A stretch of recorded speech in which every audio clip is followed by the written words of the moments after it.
Win, too. It's like being back in the GLIAC, right? GLVC. Oh, I'm sorry. GLVC. My bad. My brother played in the GLIAC, though. Northern Michigan. Oh, yeah, some cold days. What do you have for Coach? Cory, I mean, obviously we talk a lot about the offense after the last 4 games and the 2 losses. What about the defense in the last 2 weeks? How have you, just the overall performance of the defense in these last 2 games? Defensively, when you look back at it, versus SMU, I felt like from a tackling standpoint and on the perimeter we struggled, and you felt like those things got cleaned up from SMU to Virginia. So that was a positive of just looking at where we were at down there playing in Dallas versus SMU. I felt like we cleaned up some things. But, we still let up explosive plays, some stuff that hit us. Then, at the end of the day, we played defense, very good defense for the first half, and midway through the third quarter, then some things hit us. And, even in those moments of that football game, on that last drive, we got to come up with some plays to get our offense the ball back, and could have came up with some plays earlier to put them on a shorter field to be able to put them in position to hit a field goal and give us a chance at the end. So we're always looking to improve things, and I thought we had a good first day back out there today on Tuesday to correct some things that we already corrected on film from Sunday. But I think we've had a lot of good moments on defense, but we got to continue to be consistent and can't have a bad moment. And I think we've had a few bad moments that have got us or let us up on a big play. And, we got to refrain from that. Donovan doesn't have a lot of splash plays this year. It seems like he does a lot of little things, like on the reverse, where they kind of had a man with like a lot of blockers in front. He still found a way to limit that play. He had a couple breakups at key moments, especially the one at the end there. What does he do to stay locked in that you think maybe goes unnoticed if you're looking just at the highlights? Yeah, I think if you really watch the intricacies of Donovan, you'll really realize how good of a football player he is. No, he's not out there with 5 interceptions, Now he's sitting there, I think, 70-something tackles. He's very reliable. When you talk about that reverse, there was 2 O-linemen and the quarterback leading up, and he shedded 3 guys and made the tackle on that. And that's happened on the year, Cincinnati, there was an opportunity. They had a draw for a big play. Donovan, great open field tackle. Same thing with SMU. And even in that game against Virginia, they tried to run a stutter and go in one of those first 2 series. Donovan, great eye discipline. Doesn't drive up, lose control with bad eyes on a quarterback, takes that away, quarterback scrambles, we get to him. So there's a lot of things when you really watch the small details of Donovan in a game or throughout the week. He does a lot of stuff great. Splash plays, he just has to make the plays that come to him. He did a good job in the back of the end zone giving us another chance when he punched that pocket on the tight end, number 44 at the end of the game last week. But, very proud of Donovan, and, we'll see. Hopefully, sometimes that ball can come to him in these last 3 weeks as he finishes up here. How do you guys respond to several disappointing moments in that game? Not just the next day, but actually. Well, I would say if you look at within the game, how do they respond, okay? So everybody in this room knows defensively, 3rd and 15, we're not excited about that. They executed 3rd and 15. But you say, how do they respond? Well, they kept playing that drive, right? And we were in a position in 4th and 1 and, did a good job on 4th and 1. Got to come back that next one. But even so after that, they executed the first down there.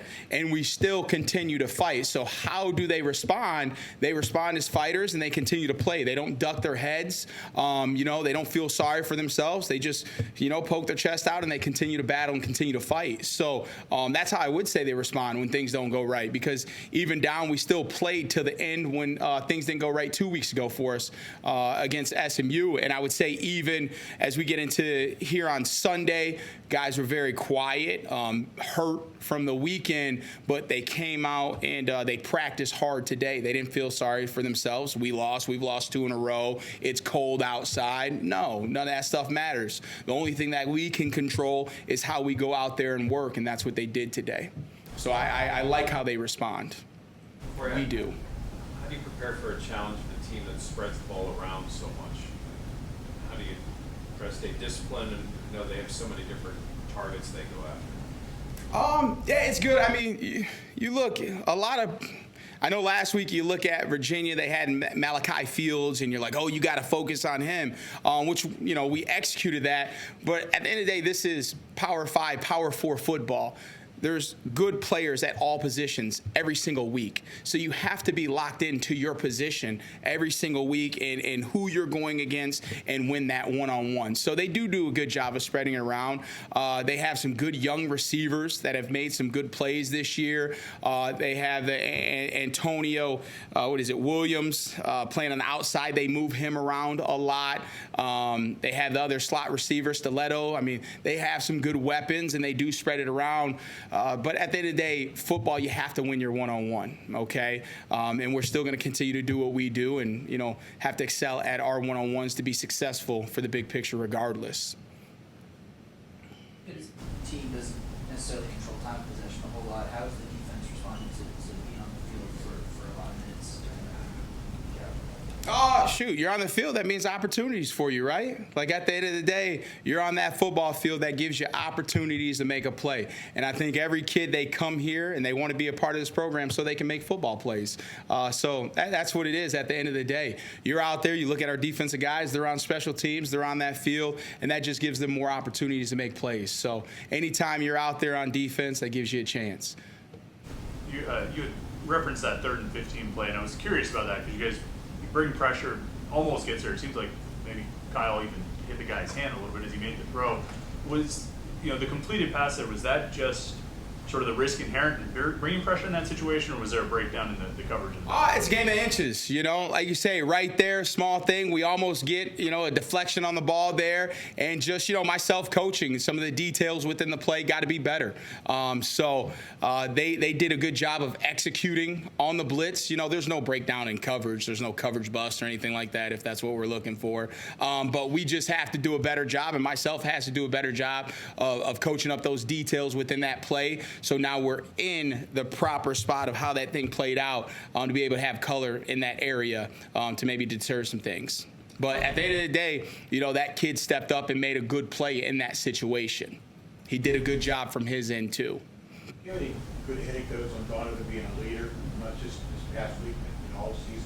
Yeah, I think Donovan, for him, not from a vocal standpoint, going out there, getting on guys, but the kid shows up, he works, he does all the small things, he gets all his extra work in on the field or in the classroom, off the field, after practice, and what that does entail brings guys along with him as well. So it's not just getting on guys vocally, but leading by example and just going out there and doing and pulling guys along. So I think he's done a very good job of that. And in general, you look at him, Javon, and PJ, they're a very close group of three.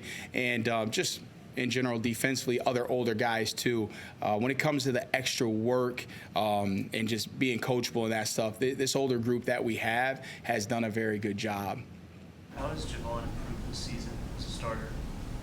I think Javon's been good. Again, it's looking at the details. And Javon, I don't know how many targets he's had at him this year, but I know it's at a 22% rate of completion percentage, and we want to be under 33%, and Javon's at 22, which is very good. So in coverage, he's done a very good job just in his one-on-ones, which we know at field safety, you live in some one-on-ones at times out there. And that's been a position where we've had some success with some guys, and I think Javon's continued to carry that on from a coverage standpoint of doing a good job of winning his one-on-ones and being tight in coverage on those slot receivers. Anything final for Coach?